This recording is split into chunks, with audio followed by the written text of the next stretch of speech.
नमस्कार दोस्तों, कलयुग के चमत्कार संतों की वाणी में आप सबका स्वागत है। दोस्तों, अभी तक हमने कार्तिक महात्म्य का 16वां अध्याय तक श्रवण किया है, जिसमें नारद जी राजा पृथु को सारी कथा सुना रहे हैं।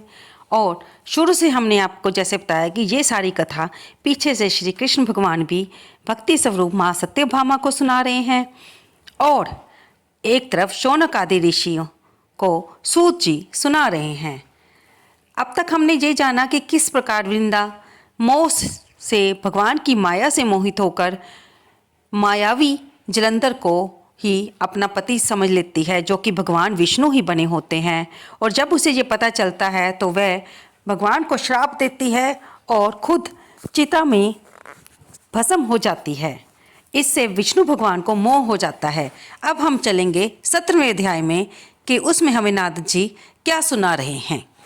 नारद जी बोले, महादेव जी को पराक्रमी देख अपनी माया से शिव जी को धोखा देने के लिए जलंधर ने पार्वती रूप बनाकर रथ के ऊपर बांध ली और शुंभ निशुंभ आदि दैत्य उसको मारने लगे। शिवजी पार्वती को इस प्रकार रोते देखकर अपने बल को भूलकर सिर नीचा करके खड़े हो गए। तब जलंधर ने 3 बाण शिवजी के छाती, पेट व सिर में मारे। विष्णु के बताने पर शिवजी उसकी माया को जान ज्वाला में भयंकर रूप बनाकर आए। शिवजी के इस महाभयंकर रूप के सामने दैत्य न टिक सके और 10 दिशाओं में भाग गए। तब शिवजी ने शुंभ निशुंभ को श्राप दिया कि तुम मेरे युद्ध से भागे हो, इसलिए पार्वती के हाथों से मारे जाओगे। तब जलंधर ने तेज बाणों की वर्षा करके पृथ्वी को अंधकार से ढक दिया। जब शिवजी ने उसके बाण काट दिए, तब उस जलंधर ने नंदी के एक परिग मार दी। उसके लगने से वह बैल युद्ध भूमि से भाग गया। तब शिवजी ने अति क्रोधित होकर भयंकर रूप धारण करके सूरज के समान चमकता हुआ सुदर्शन चक्र चला दिया। वह चक्र पृथ्वी व आकाश को प्रकाशित करता हुआ जलंधर के सिर को काटकर पृथ्वी पर गिरा दिया।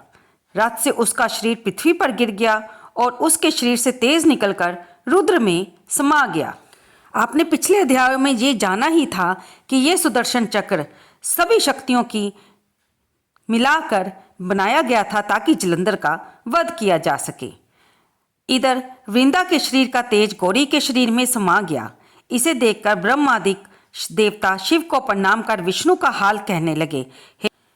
तब सभी देवता शिव को प्रणाम करके बोले कि महादेव, सब बातें तो ठीक हो गई, जलंधर का भी वध हो गया, लेकिन यहाँ पर एक नई परिस्थिति खड़ी हो गई है कि वृंदा की सुंदरता से विष्णु भगवान मोहित होकर उसकी चिता की रज में लगाकर वहीं लेट रहे हैं।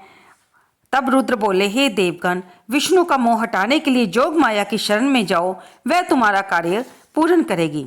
नारद बोले, ये कहकर अपने गणों सहित शिवजी अंतर ध्यान हो गए और देवता योग माया की स्तुति करने लगे। देवता बोले, जिसके शरीर से सृष्टि, पालन और नाश करने वाले सतोगुण, रजोगुण और तमोगुण पैदा हुए हैं, जिसकी इच्छा से संसार की उत्पत्ति और नाश होता है, उस मूल प्रकृति को हम नमस्कार करते हैं।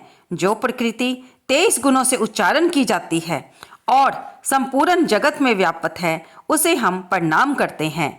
जिसकी भक्ति करने वाले पुरुष सदा दारिद्र्य, भय, मोह, तिरस्कार से दूर रहते हैं, उस मूल प्रकृति को प्रणाम है।